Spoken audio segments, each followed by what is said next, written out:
Hey guys, I'm Hoshka, and welcome back to part 7 of my beginner's guide to Halo 5 speedrunning. This series is intended to point you in the right direction if you find yourself interested in learning the run.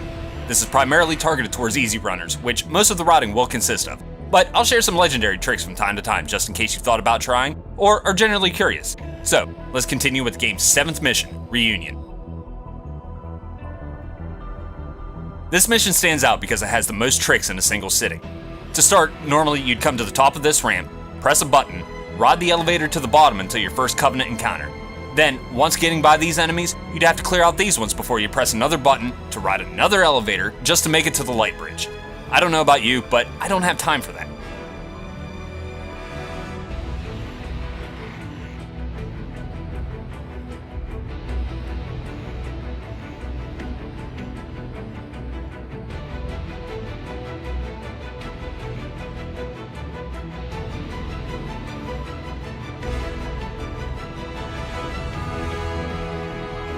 We need to get to the top of this building. You'll see a lot of runners do this, so I'm going to attempt to explain it as best as I can. You want to run towards this wall to this point. Once you bump into this corner, you want to jump, stabilize while looking up, spamming crouch and holding clamber.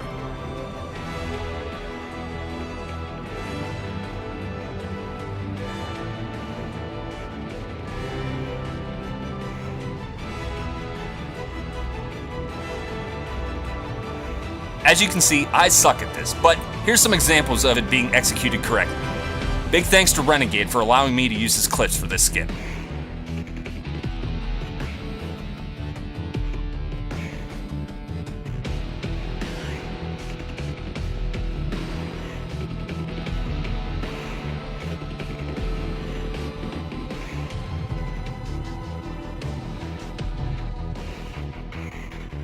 I'm not good at that way, that's why I came up with this method.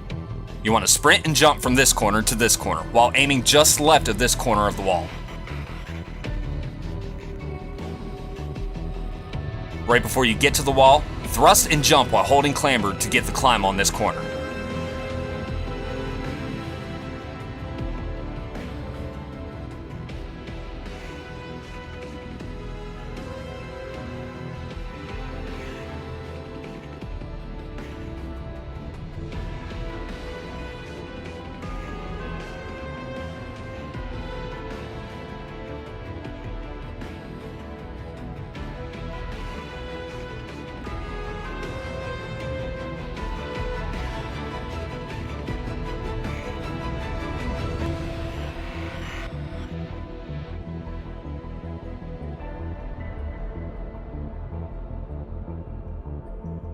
Once up here, walk the ledge and jump into the building.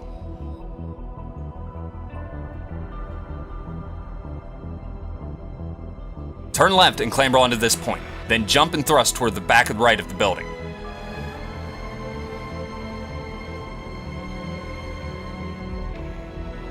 Once you clamber up here, you want to look for this gray piece of geometry and jump to the right, as jumping left will trap you behind the map.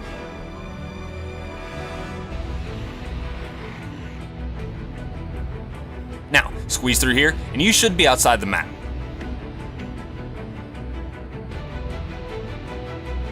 Now to get back in, run over here and clamber over this wall. Turn left and get over this wall.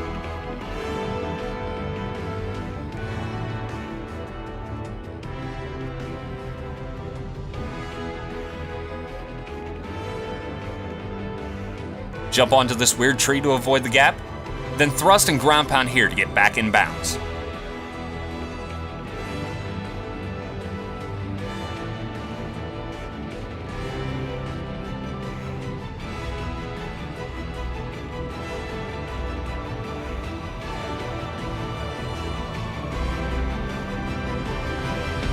Once we pass the second batch of enemies, bear left and clamber here to get the sword.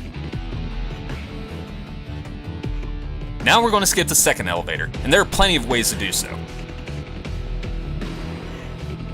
The first way we call firstling.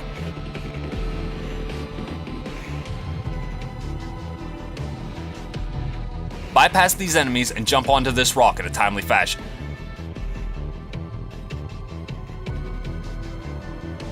When the Phantom comes back at you, jump, hover, and clamber between the nose and the blue dot. Go wide left to avoid the Phantom's physics, and ground pound to avoid a kill barrier. Next is my variant of Zero Cycle.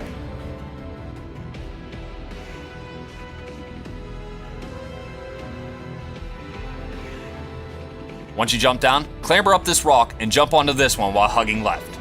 Clamber here and jump to this rock. Clamber again between the nose and the blue dot, thrust left off the Phantom and ground pound no further right than where I am to avoid the kill barrier.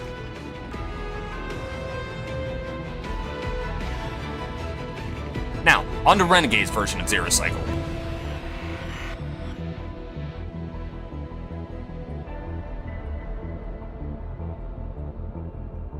Once you drop down, head left and clamber up these rocks. Make sure to hang left on this rock, as there's a small piece of geometry that can trip up your jump to the next spot. The rest is the same as last.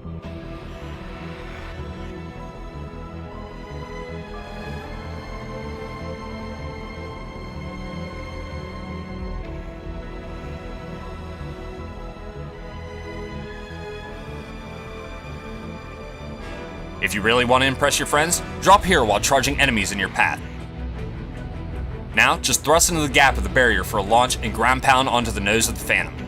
Though fun to look at, this one takes some skill, as well as a little RNG luck with spawns.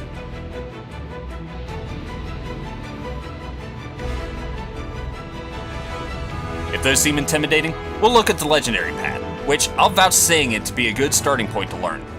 Once down, head left, but rather than climbing, we're going to charge through here. Clamber up here, and get here. Once the Phantom starts coming back at you, clamber here, and then jump and hover, aiming between the nose and the blue light again.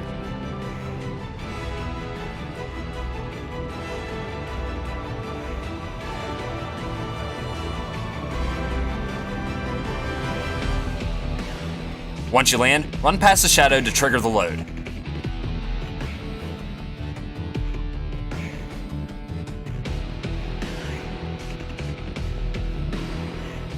See the Guardian in the distance?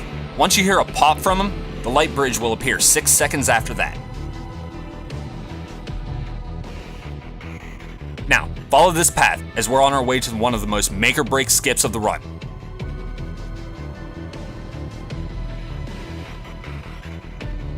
Once you pass these soldiers, you can wait up here for a checkpoint, which will happen as long as you're not being shot at. Now, normally here, you'd have to kill all the enemies before Cortana finally talks to you and activates a light bridge to ride the mission's third elevator. Yeah, I said third one in one mission. But we're going to attempt to manipulate the Warden to bypass all of that. Those of you who saw the unconfirmed video know exactly where I'm going with this, and it can be done in various areas.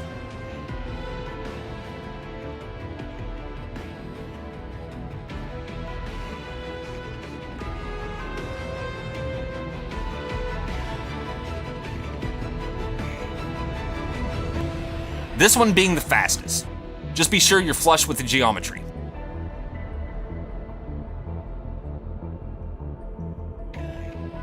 We want to shoot to get the Warden to spawn looking away from us, and sort him in the back to cancel an animation that he uses to spawn crawlers, as they can prevent him from approaching us.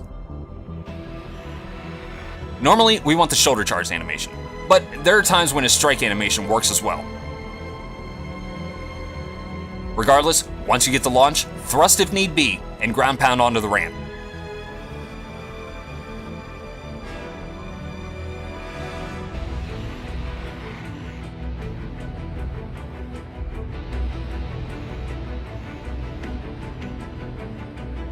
Now, continue as normal by running up the ramp and pressing the button.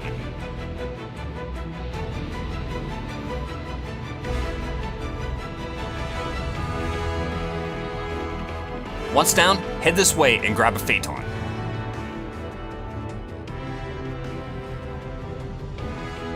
Swap to your missiles and follow this path.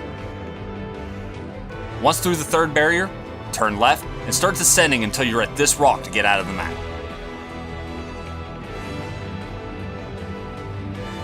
Now, hold forward while strafing upward left and ascending until you're slightly above this blue disc. Once it's visible, aim slightly to the left of it. Once you hit the wall, turn left to load the geometry of the final area. head straight for the Guardian. Be sure to hold the A and Y buttons right before the second boost until either the load screen or the Carnage report shows to skip the cutscene at the end, as the in-game timer still rolls through it, therefore it's still counted in the timing rules if not skipped properly. Reunion. Probably one of the most fun and frustrating missions of the run, but if you made it this far, you're in the home stretch. Once again, I'm Hashka, and I'll see you in our next installment, where we dive into the game's next mission, Swords of Sangelius.